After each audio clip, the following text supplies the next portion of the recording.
what she said to me in that debate. Another comment, I think she thought this was really sharp. Like she was gonna go out and post this everywhere and be like, this moron that I have to have as an opponent. She said, my opponent believes that books are more dangerous than guns. Let's dissect that a little bit, because think about it. I would like to go on the record of saying that any danger to our children, we need to take seriously. No matter what the danger is. But Gretchen Whitmer is the only person that was on that stage that night that had a school shooting while she was governor. And what has she done about it? Nothing. She came out and said she'd like to have a discussion about it, but nothing has been done to keep our kids safe. You look at other states, they have an Office of Safe Schools, they've hardened their schools. In fact, when I talked about this plan from our state police, who should be safety experts, in fact, last time I checked, the state police protect Gretchen Whitmer. MSP. When I reference their plan that is to harden our schools, have one entry point, and make sure we have armed security in the schools, she said my opponent would put more guns in the schools. It's like she's campaigning for me now. You didn't know what to say, that's why. Look, I don't know about you, but last time I checked, the state police protect her and they have guns. So why is it that guns are okay to protect Gretchen Whitmer but not our kids? But let's not forget, she's kind of a fan of this rules for thee but not for me type of thing. I seem to remember a time when she stood up in front of us and she said, whatever you do not go to Florida. Florida is being run by a madman that is letting people have their freedoms. Do not go there. It will be incredibly dangerous to all the people here. But then these pictures start to come out from Alabama, from her staff. You remember they're all on the beach? And we're like, is Alabama close to Florida? Because I feel like that's getting kind of close to the danger zone. Why are her staff members allowed to go there? And then the kicker is that in the Facebook post, the staff member of hers says, well, we're missing one child, left one kid back at home because he's got COVID. I'm like, should we warn Alabama? We've got some rogue government employees out there spreading COVID. Then the real kicker comes when we find out that Gretchen Whitmer went to Florida on a private jet. But what really disgusts me about this is that we were all here, we had sick loved ones, we weren't allowed to see them, and her excuse for going to Florida was that her father was sick, and if she didn't go, the Republicans would say she didn't have any family values. After she locked us away from the people that were sick in our lives. We had children die without parents and parents die without children. This never again. We will have a Family Rights Act in the state of Michigan. No one will die without their family member to hold their hand and be there in those final moments. That will never happen in the state of Michigan again. What about the Thanksgiving gathering? That's right. Think about that. The Thanksgiving gatherings. It wasn't even that we weren't allowed to do things where it was like, these are the safety measures. It was, if you do this or if you catch your neighbor doing it, call the police. I mean, it was a complete police state filled with fear. That was what she was running. We will lead with courage and not fear. Well, let's go back to unpacking the statement that she made at the debate, because if you're going to say that you don't think that books could possibly be a problem, then you are saying that the parents in this state who have stood up and said, we want someone to stand with us, are full of beans. That's how she feels. We've asked her multiple times. That was the first time we got a real statement from her, because we've said, look, you've got the Department of Ed that comes out and suddenly says, on the first day of school, you should be asking kids what their pronouns are, what their name is, what their gender is, and then keep that a secret from mom and dad. Last time I checked, we don't keep secrets from the parents. The real kicker of this is if that child is considering self-harm or harming someone else, don't tell the parents that part because the parents are the danger. What?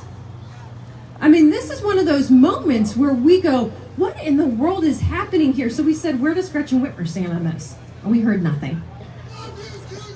We heard nothing. Thank you. We heard nothing until that night in the debate where she mocked parents who are concerned about this stuff in the classroom. And so now we know where she stands. We also asked, we were asked this question about what we would do about the opioid crisis, which must have been really awkward for her because I don't know if you've heard, but she's riding with Biden. And she came out and said she's riding with Biden and everybody has a seat on the train. I'm like, don't get me on that train. No one wants a seat on that train. So we're like, I say, listen, we've got a serious problem with an open border. Gretchen Whitmer starts going into this answer that we're like, did she hear the question? Then I realized she doesn't want to talk about something that is affecting so many of our lives. But we have got to address the opioid crisis in the United States of America and definitely in Michigan. Get rid of Sleepy Joe! This is a woman who has come out and said she wants to abolish ICE and have sanctuary cities, but that's not going to happen under a Dixon administration. We're going to protect your kids no matter how old they are because we know that the opioid crisis doesn't discriminate. It goes after all of us. Thank you. We want to make sure everyone in this state is safe, and that starts with supporting our law enforcement. Thank you. It's so funny because you hear these Democrats now, they sound a little desperate. Have you noticed lately?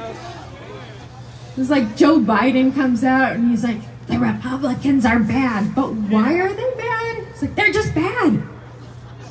Because they have no policies that are good. So the Democrats are starting to freak out and they're like, I never said defund the police. They want to take over our children, the Democrats. It's literally on tape, folks. Multiple times. I mean, even Stacey Abrams in there, it's like, not me. We're like, come on, Stacey. Remember when they had that COVID and they had all the governors and Stacey Abrams was still there on the Democrat side and they had her listed as a governor and we're like, I mean, you do know that she didn't win the election, right? But they see it's different on that side. Have you noticed that? Different on that side. No to amnesty! So Gretchen Whitmer comes out and says she never talked about defunding the police. But I remember when she said she supports the spirit of defund the police. 100%. I remember when she went out and marched with people that had signs that said defund the police. Well, just so you know, we're going to put $1 billion new into policing in the state of Michigan. We will bring honor back to that position because those are the men and women that put their lives on the line every single day for us, and we cannot be safe in our communities without them. We are so grateful to our law enforcement officers. Thank you. Get rid of the witch! We will make sure that we recruit and retain police officers, that we build that position up in those communities, that we bring back honor so people want to rise up from their own communities and serve. We will no longer have positions that are open across the state. We will fill our police departments with people who want to serve because that is where their heart is, and we will support them fully. I talk to our sheriffs across the state and they say, we don't really want anything from you. We just want you to support us and let us do our job. We're going to go a step further and make sure they have everything they need to do their job. Thank you. And how about Gretchen Whitmer's economic development plan? What plan? What plan? Apparently it consists, according to Gretchen Whitmer at the Detroit Economic Club, apparently it consists of recruiting businesses by offering them abortion and recruiting businesses from China. Those are the only two things that I see going on in the state of Michigan. But I'm pretty darn mad to hear that we're going to send $715 million of taxpayer money to a Chinese corporation with ties to the Chinese Communist Party instead of bringing American businesses into the state of Michigan. Made in the USA. You know what we need to do in Michigan? We need to make it easier to do business in Michigan. This is an over-regulated state. We need to reduce regulations by 40% and bring back the American dream to the state of Michigan. So we can do all of this, but we have to get serious about those fundamentals. We have to get serious about education, safety, and infrastructure. Those are the things that we need to get serious about. When you look at education, I am really, really serious about making sure our kids can read. Getting back to the basics. Let's take a look at our reading scores from the spring, because we're looking at third graders that nearly 60% across the state failed reading and writing. That is not acceptable. I had this reporter say to me the other day, "You really hung up on this third grade reading thing." I said, "Yeah, kinda." She goes, "Don't you think that there's third graders that just won't learn to read?" I said, "Well, which ones do you pick?" She was pretty quiet after that. I don't have a lot of parents coming to me and saying, "You know, this reading thing, we just don't do that in our house. Will you please stop talking about reading? It's ridiculous." Because reading unlocks, it's the key that unlocks the rest of learning. It's so important from kindergarten to third grade. Our kids are learning to read. From third grade on, they're reading to learn. If we don't unlock that step, they cannot move forward. We rob them of an education. So heck yeah, I'm pretty darn serious about this third grade reading thing. And we can bring our schools back. We thought this was going to be that's true. We thought this was going to be tough, though, because let's face it, I'm coming out of nowhere. I mean, I'm not a politician. I certainly don't have 20 years in public service like Gretchen Whitmer does. Let's remember that the state hasn't done that great in the last 20 years. So people said, "You know, how do you think you're going to do this? There's no way." But we prevailed in the primary. When I came out of the primary, I had one of the radio guys call me, and he said, "How the heck do you think you could possibly get the name ID that Gretchen Whitmer has? Everyone in the state knows her name." And I said, "You know what? Everyone in the state is going to know my name, and Gretchen Whitmer's going to pay for it."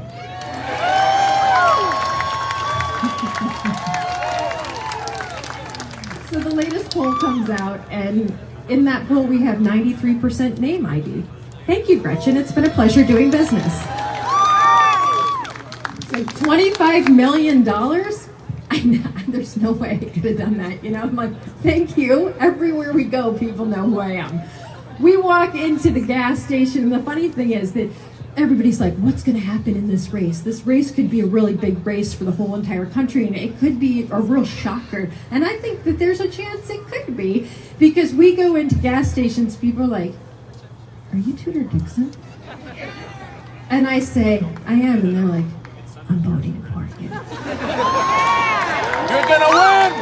She's gonna win.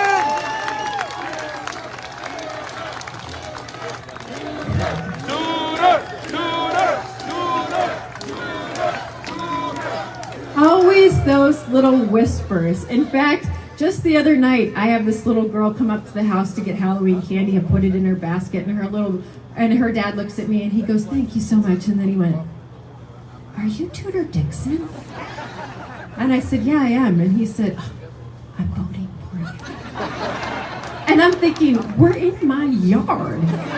People know who I am. It's okay to say that out loud, you know? But that's how I know that Tuesday could get really interesting. Because of all those whispers. But here's the deal. I need you to not whisper. I need you guys to talk to a lot of people, because we have to get everyone to the polls. We don't want this to go into Wednesday. Let's get this done on Tuesday. Let's make sure the results are so clear that we get to do all of the things we're talking about. We get to put parents' rights and education back. We get to have our kids ride their bikes without having to worry. We get to bring the American dream back to the state of Michigan. We can do that, but we all have to do it together. This is why you will not see us rest. We will travel across this whole state and meet with every people, all the people, every person in the state that we can meet with to show them that we are serious about bringing common sense back to the state of Michigan. But I need your help to do that. Please go out and talk to friends. Get to the polls on November 8th. Thank you so much for coming. God bless you and God bless the beautiful state of Michigan. You guys are awesome. Thank you. Thank you so much. Make Michigan